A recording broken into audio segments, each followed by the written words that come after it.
Snow had not stopped falling on Blackridge Mountain in 3 days.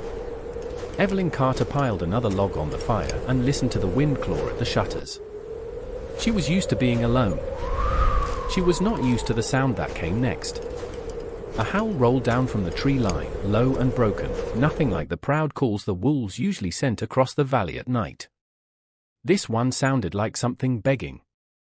She grabbed her lantern before she could talk herself out of it. The wind nearly tore the door from her hand. Snow bit at her cheeks as she followed the sound past the woodpile, past the frozen creek, until her lantern light fell on something enormous lying in a drift of red-stained snow. A wolf. Black as coal, bigger than any animal she had ever seen, its side rising and falling in short, ragged breaths. Blood soaked the fur along its ribs. Every story she had ever heard about the Blackridge wolves told her to turn around and run. She knelt in the snow instead. "You're not dying out here tonight," she whispered. She had no way of knowing that by morning, the wolf she was about to carry through her front door would be gone. In its place would stand a man. And her one act of kindness on the worst night of winter was about to start a war she never asked to be part of. If you want to see how far this story goes, hit subscribe and drop a comment telling me where you're watching from. I would love to say hello and find out how far our story has traveled together. The Howl in the Blizzard. Evelyn had lived alone in the cabin at the edge of Blackridge for 3 years, ever since the fever took both her parents in the same terrible week. The town below the mountain still checked on her from time to time, but she had learned to fill her days with work so the silence in the cabin never had room to grow too loud. She chopped wood, set traps, mended fences for neighbors who could not climb the ridge themselves, and asked for little in return. Tonight the wind had teeth. She had already banked the fire and pulled the shutters tight when the howl reached her. It was wrong in a way she could not name. Not a hunting call. Not a warning to rivals. It was thin and cracked, like something forcing sound out of a body that no longer wanted to make any. Every winter of her life, someone in town had told her a story about the great black wolf of Blackridge, a beast so large it could knock down a full-grown ox, so old that hunters who chased it never came home the same. Evelyn had never once seen it. Until tonight. She followed the cry with her lantern raised, boots sinking into snow past her knees, until the light caught fur darker than the shadows around it. The wolf was massive, easily twice the size of any wolf she had heard described, and it was dying. Deep gashes ran along its side, as if it had been dragged through iron. Its head lifted when it caught her scent. Amber eyes found hers, and Evelyn froze, waiting for a growl, a snap of teeth, anything that would give her permission to run. Instead the wolf only watched her, breathing hard, too weak to do anything else. "Easy," she said, voice shaking despite herself. "I'm not going to hurt you." She thought of every warning she had ever been given. She thought of how easily one bite from those jaws could end her. Then she looked at the blood soaking into the snow and could not make herself walk away. "If I leave, you won't see morning," she told it. "So I guess we're doing this the hard way." Getting the wolf onto her sled took every ounce of strength she had. It did not fight her, though it could have crushed her in an instant. Instead it let out a low whine, almost human in its exhaustion, and allowed her to drag it, inch by aching inch, back toward the glow of her cabin windows. By the time she got it through the door and onto a bed of blankets by the fire, her arms were shaking and her dress was soaked through with melted snow and blood that was not her own. She had no idea what she was doing. She only knew she could not have lived with herself if she had walked past. The fire crackled low as she worked, casting long shadows across the wolf's massive frame. Up close, without the panic of the storm pressing at her back, she noticed things she had missed outside. Old scars crossed his shoulder, pale lines beneath the black fur, the kind left by something sharper than claws or teeth. Whatever this creature was, tonight had not been the first time it had bled for its life. "Somebody's hurt you before," she murmured, dabbing gently at a gash along his ribs. More than once, from the look of it. The wolf's ear twitched at the sound of her voice, though his eyes stayed half closed with exhaustion. She kept talking anyway, the way she used to talk to the goats when she was small and lonelier than she liked to admit, filling the cabin with sound so the silence outside could not creep in. Snow ticked steadily against the windows. Somewhere past midnight, the wolf's breathing finally settled into something less desperate, and Evelyn allowed herself a small, tired smile. "There," she whispered. "That's better. Just hold on until morning, and we'll figure out the rest." A man at sunrise. Evelyn spent the night packing the wolf's wounds with clean cloth and the herbs her mother had once used for deep cuts. She talked to it the whole time, more to keep herself calm than because she expected an answer. "You picked a strange night to almost die on my doorstep," she said, pressing a cloth to the worst of the gashes. The wolf's breathing steadied under her hands, slow and even, as though her voice alone was enough to keep it tethered to the world. Near dawn, exhaustion finally won and she fell asleep in the chair beside the fire. She woke to the sound of a man groaning in pain. Evelyn's eyes snapped open. The wolf was gone. In its place, wrapped in the same blanket she had used to cover it, lay a man she had never seen before in her life. He was broad-shouldered, dark-haired, with the same startling amber eyes the wolf had carried. Deep cuts marked his side in the exact place the wolf's wounds had been. She grabbed the fire poker before she even thought about it. "Who are you?" she demanded, backing toward the door. "And how did you get into my cabin?" The man's eyes opened slowly, and for a moment he looked as confused as she felt. "You brought me here," he said, voice rough. "Last night. In the snow. I brought in a wolf." "I know." He tried to sit up and winced, one hand pressing against the bandages she had wrapped only hours earlier. "Thank you for that." Evelyn stared at him, at the bandages that matched perfectly with where the wolf had been wounded, and felt the floor tilt slightly beneath her feet. "That's not possible," she said. "I understand if you don't believe me." He met her eye steadily despite the pain clearly written across his face. "My name is Ethan Blackwood. Until 3 nights ago, I was the alpha of the Blackwood pack. Someone I trusted put a curse on me and left me to die in these woods." Evelyn's grip on the poker did not loosen. "Werewolves aren't real. Neither is surviving for broken ribs and a curse without help," Ethan said. "Yet here I am. Because of you." She wanted to laugh at him, to tell him he had hit his head and needed a doctor, not a story about kings and curses. But she had watched a wolf become a man in front of her own fireplace, and there was no explanation for that in any of the stories she had grown up with. "Start from the beginning," she finally said, sitting down across from him, the poker still gripped tightly in her hand. "And it had better make sense." Chapter 3: Secrets Beneath the Snow.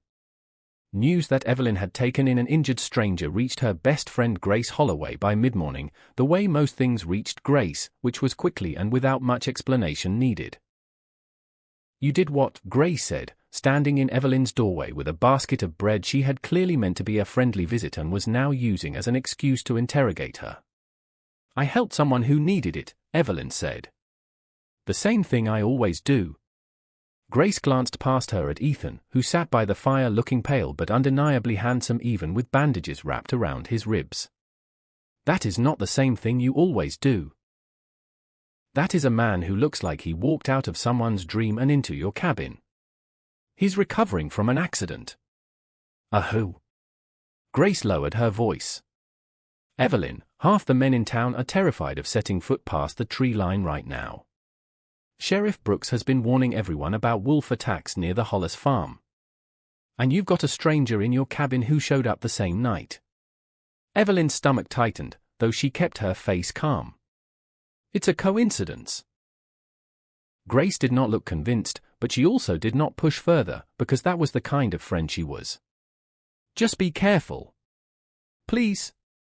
Down in town, Sheriff Mason Brooks stood in front of the general store addressing a small, worried crowd.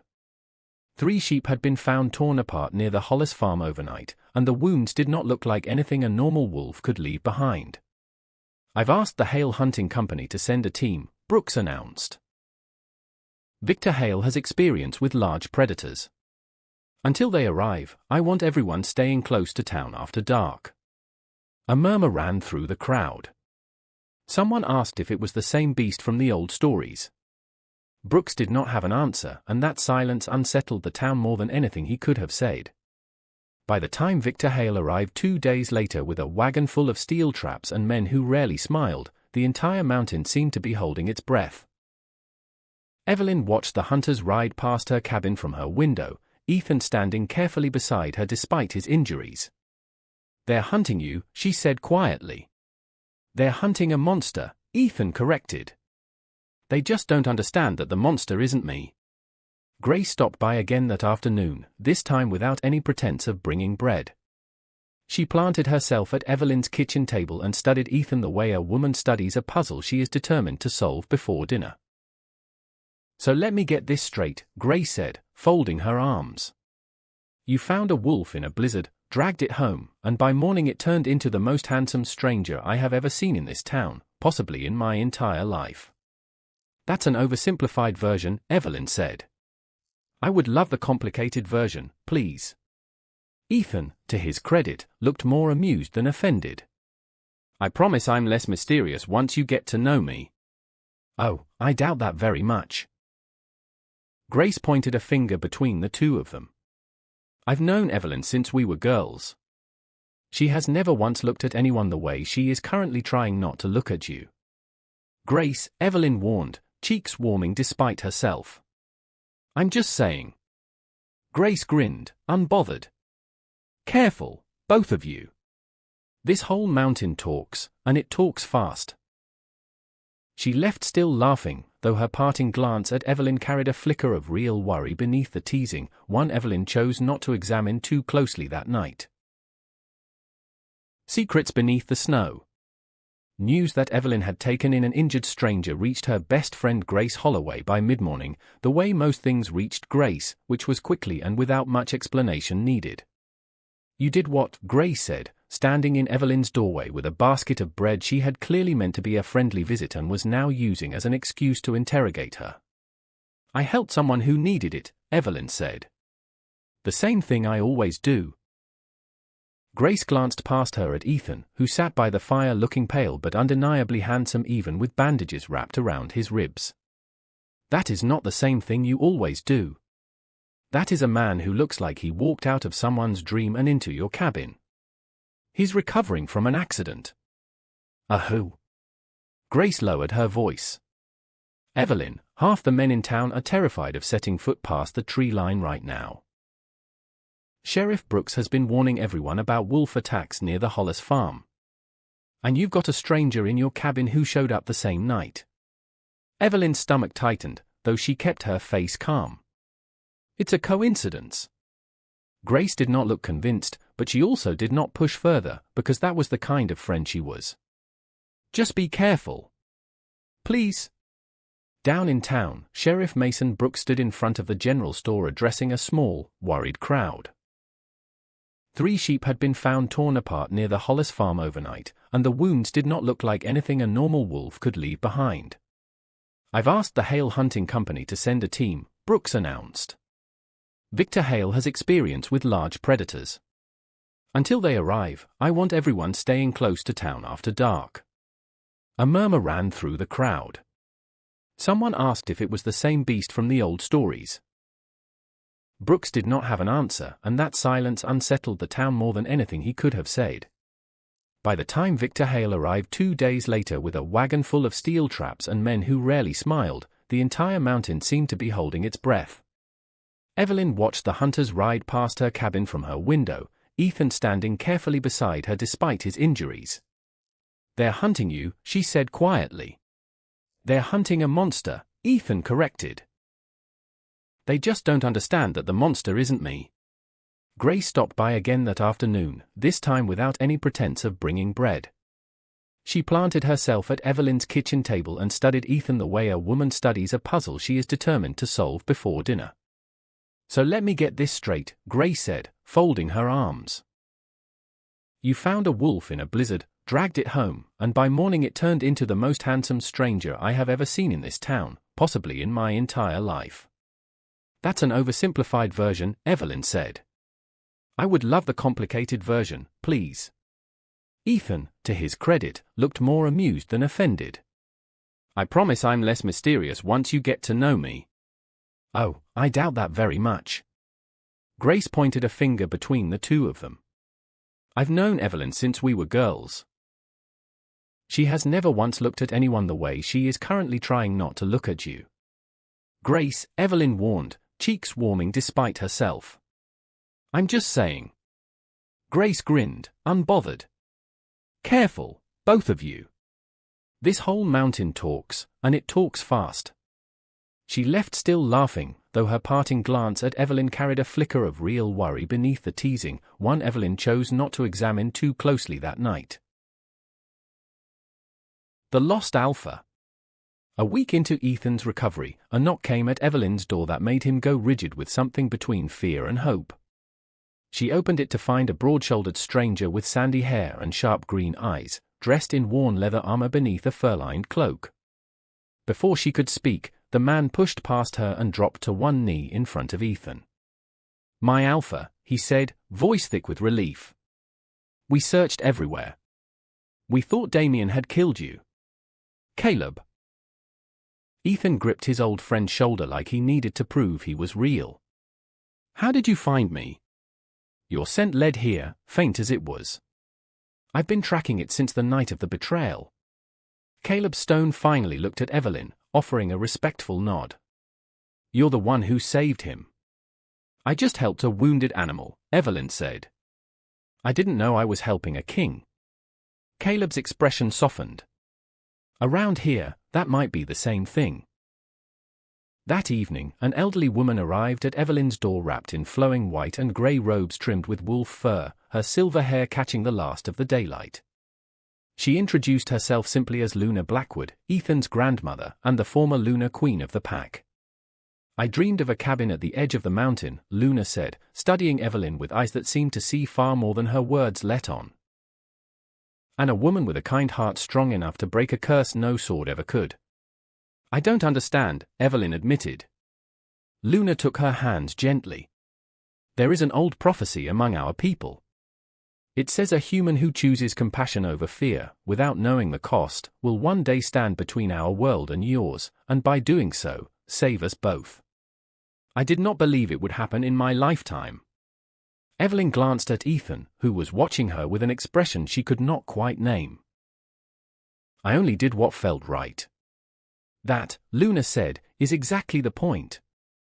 Later, once the fire had burned low and the others had settled for the night, Ethan explained the rest. His beta commander, a man named Damien Thorne, had turned against him during what was supposed to be a peace meeting between rival wolf clans.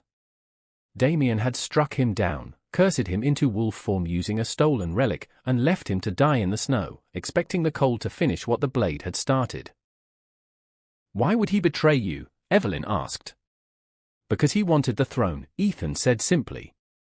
"And because I trusted him enough to turn my back." Hearts behind closed doors. With Caleb and Luna now staying nearby, the cabin that had once felt too quiet for Evelyn suddenly felt full in a way she had almost forgotten was possible. Ethan's strength returned slowly, and with it came long evenings by the fire where the careful distance between them began to shrink without either of them planning it. "You cook like someone who has never once burned a meal," Ethan said one night, watching her stir a pot of stew with more skill than the small cabin kitchen seemed to deserve. 3 years alone on a mountain teaches you a few things," Evelyn said. "Mostly that burned stew still fills your stomach, so I stopped worrying about it being perfect. A king would starve out here." "Then it's a good thing you're not a king right now." "Just a man who owes me a favor for saving his life twice."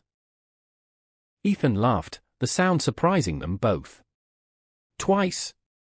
"Once from the spear wound. Once from my cooking." He smiled at her in a way that made her look down at the stew a little too quickly. Over the following days, small moments built on each other. Ethan taught her how to read the tracks of real wolves so she could tell them apart from anything dangerous. She taught him how to mend a fence properly, laughing when his first 3 attempts collapsed under their own weight. "In my kingdom, I have people for this," he admitted, examining a splinter in his palm. "Welcome to my kingdom," she said. "Population 2, and we both do our own chores. One evening, as snow fell softly outside the window instead of raging against it, Ethan found her sitting on the front step watching the stars. "You could have left me in the woods," he said, sitting beside her. "Most people would have." "Most people are wrong sometimes," Evelyn said. "I couldn't listen to something in that much pain and just walk away. I don't know how to be that person. I'm grateful you're not." He looked at her, and for a moment neither of them spoke. "Evelyn, whatever happens with Damien, whatever this prophecy means, I want you to know that none of it changes what I feel when I look at you." Her heart pounded, equal parts fear and something warmer she had not let herself feel in years. "Ethan, I'm not a queen. I'm not even sure I understand any of this." "Neither did I, until you knelt beside a dying wolf in a blizzard instead of running." He reached for her hand, and she let him take it. "Whatever you are, Evelyn Carter, it's exactly enough." He leaned closer, slow enough that she had every chance to pull away, and did not. When their lips finally met, the cold night around them seemed to fall silent, as if even the wind had paused to let the moment breathe. Evelyn's hand curled into the front of his coat, steadying herself against a feeling she had not let herself want in years. When they finally parted, Ethan rested his forehead against hers, both of them a little breathless in the frozen air. "I've ruled over a kingdom," he said quietly. "I've never once felt like this standing in front of it." "Careful," Evelyn said, though she was smiling. "A king falling for a woman who mends her own fences. That's a scandal waiting to happen." "Then let them talk," Ethan said. "I've never cared less what anyone else thinks." They sat together until the fire behind them burned low, her head resting against his shoulder, neither of them in any hurry to break the quiet they had finally found. While Evelyn's cabin had become a place of quiet healing, the town below grew more afraid by the day. Damien Thorne understood fear better than almost anyone, and he had spent the week since the betrayal making sure that fear worked in his favor. Disguised in wolf form, Damien's most loyal followers staged attacks on farms near town, careful to leave wounds that looked exactly like the work of a wild, dangerous pack. Each attack pushed Sheriff Brooks and Victor Hale further into believing that the wolves of Blackridge had turned violent, and that the true Alpha King, wherever he was hiding, needed to be hunted down before more lives were lost. "Another farm hit last night," Brooks told Victor grimly, standing over a torn fence line. "Same pattern as before. Whatever's leading these wolves, it's smart. It's staying just out of range." Victor crouched to examine a paw print pressed deep into the frost. "This print is too clean. Too deliberate. Like something wanted us to find it. You think someone's doing this on purpose?" "I think," Victor said slowly, "that we should stop assuming the obvious answer is the correct one."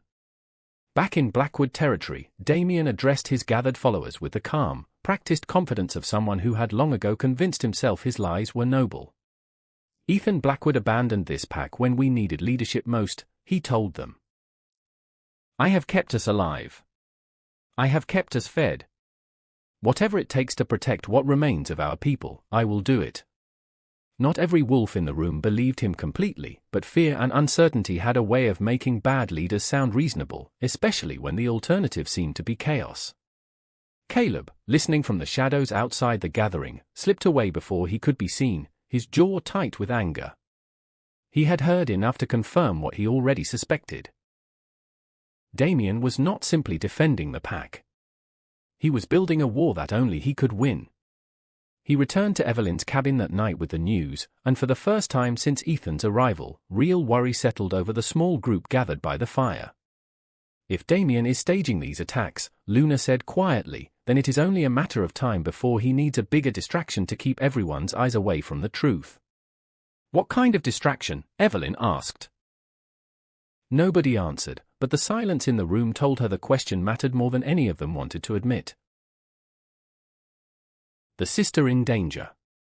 The answer came 3 days later, in the form of Evelyn's younger sister, Harper Carter, arriving at the cabin in tears, her coat torn and her hands shaking.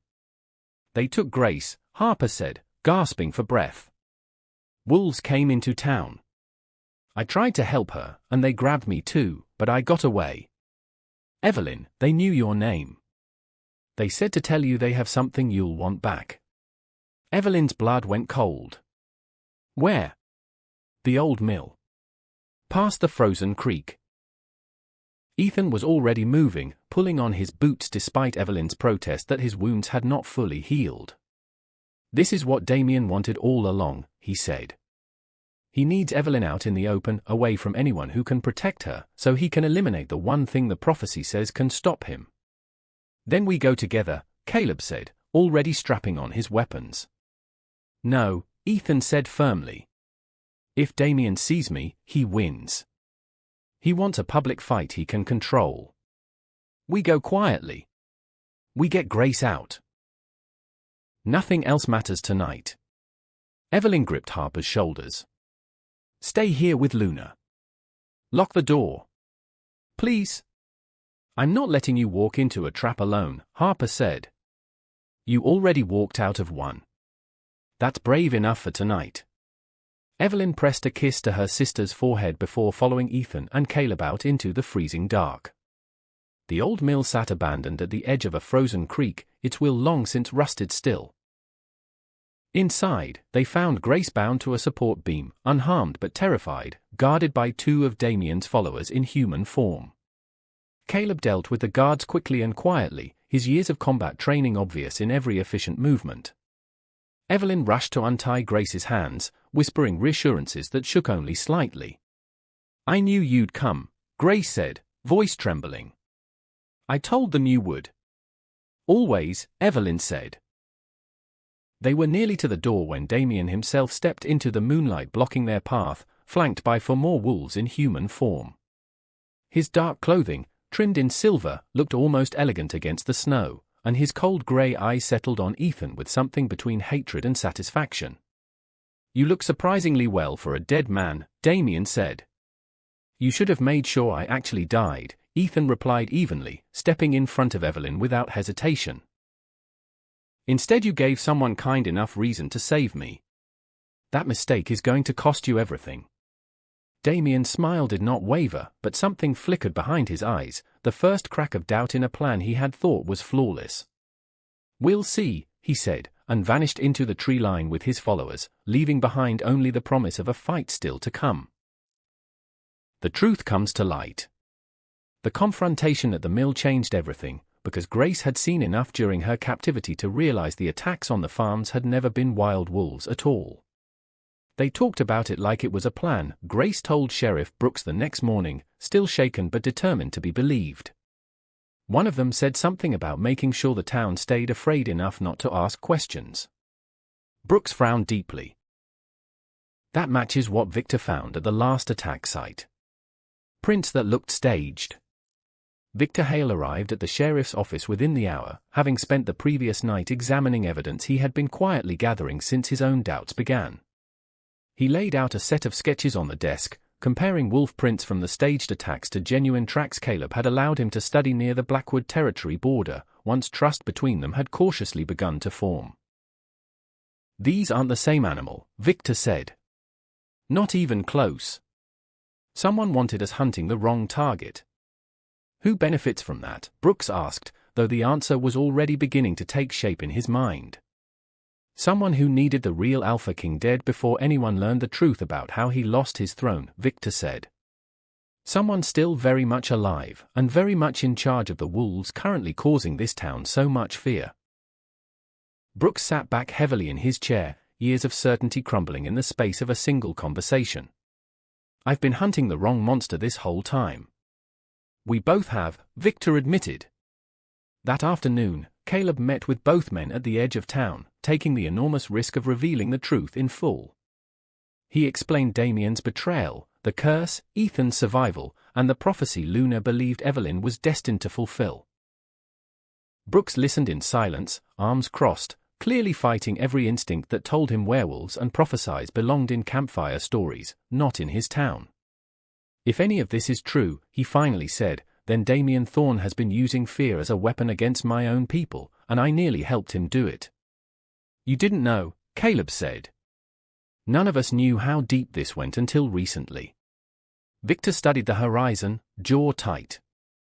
The winter moon ceremony is in 2 nights. If Damien plans to secure his claim to the throne permanently, that's when he'll do it. Then that's when we stop him, Brooks said, standing.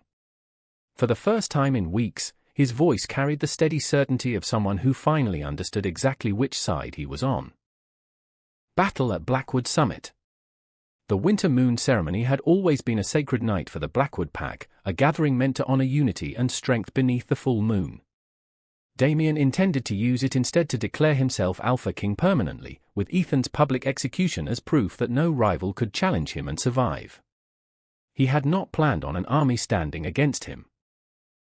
Caleb arrived first, leading dozens of wolves who had only ever pretended loyalty to Damien out of fear, now finally willing to fight for the Alpha they had believed lost. Sheriff Brooks and Victor Hale followed with a small group of townsfolk who had chosen, after everything they had learned, to stand beside their mountain neighbors instead of against them. Damien's confidence cracked the moment he saw them all gathered at the summit, moonlight catching on drawn weapons and bared teeth alike. "This changes nothing," he snarled, though his voice carried less certainty than his words intended. "It changes everything," Ethan said, stepping forward with Evelyn at his side despite every plea for her to stay behind. "Your lies just ran out of places to hide." The battle that followed was fierce and chaotic, wolves and humans fighting side by side against Damien's remaining loyalists in a way the mountain had never witnessed before. Caleb fought like a man reclaiming everything he had spent weeks searching for. Victor's hunters, once trained only to kill wolves, now fought to protect them. Damien lunged for Ethan in wolf form, teeth bared, and Ethan met him without hesitation, the two locked in a battle that shook the ground beneath them. When Damien turned, seeing an opening to strike at Evelyn instead, Ethan threw himself between them, taking a wound meant for her across his shoulder. He fell hard, blood staining the snow, but Evelyn did not run. She knelt beside him exactly as she had the night they met, pressing her hands to his wound, refusing to let fear win this time either. Then she rose, turning to face the crowd of wolves and humans still locked in battle around her. "He betrayed his own Alpha," she shouted, voice steady despite everything trembling inside her. "He lied to this entire town and used your fear as a weapon." Ethan Blackwood never hurt a single person on this mountain. Damien did, over and over, and blamed it on the wolves who trusted him most. Her words cut through the chaos in a way no weapon could. One by one, wolves who had fought for Damien out of fear rather than loyalty began to lower their weapons. Sheriff Brooks stepped forward, finally seeing the truth laid bare in front of the entire town. Damien, realizing he had lost, turned to flee, but Caleb was faster, ending the fight before Damien could vanish into the trees and threaten anyone else again. Silence fell over the summit, broken only by the wind and the slow exhale of a mountain finally allowed to rest. Wolves who had fought on opposite sides only minutes earlier now stood shoulder to shoulder, breathing hard, staring at each other with something closer to relief than suspicion. Townsfolk who had come armed with spears meant for a legendary beast lowered their weapons and helped bind the wounds of creatures they had feared their whole lives. Caleb knelt beside Ethan, checking the wound at his shoulder with rough, careful hands. "You always did throw yourself in front of trouble without asking anyone's permission first." "Some habits are worth keeping," Ethan said through gritted teeth, though his eyes were already searching for Evelyn across the crowded summit. She reached him a moment later, dropping to her knees beside him in the snow exactly as she had the night they met, hands pressing firm against his wound. "You are not allowed to make a habit of getting hurt to protect me." "I make no promises," Ethan said, managing a tired smile despite the pain. Around them, the last of Damien's frightened followers surrendered their weapons without further resistance, more relieved than defeated to finally be free of a leader who had ruled through fear alone. Sheriff Brooks moved among them, offering blankets instead of chains where he could, while Victor Hale stood at the edge of the summit studying the wolves around him with an expression that looked almost like respect. By the time the moon began to sink toward the horizon, the battle that could have torn two worlds apart had instead become the first quiet step toward mending them. One night that changed everything. Ethan's wound healed within days, thanks in no small part to Evelyn refusing to leave his side, insisting that if she had nursed a wolf back to health once, she could certainly do it again for a king. In the weeks that followed, the Blackwood Pack and the town of Blackridge began something neither side had ever attempted before: real peace. Victor Hale, once the mountain's most feared hunter, took on a new role protecting both wolves and townsfolk from any threat foolish enough to test the fragile trust they had built.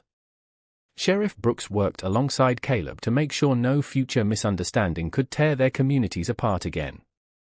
Grace teased Evelyn relentlessly about falling in love with a king, though she admitted, more than once, that she had never seen her friend look happier.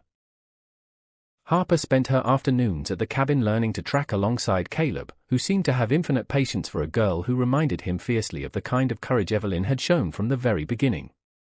On the night of Ethan's official return to the throne, the entire mountain gathered beneath a clear winter sky to witness something none of them had ever expected to see. Ethan stood tall in front of his people, Luna at his side, finally free of the curse and the lies that had nearly destroyed everything he loved.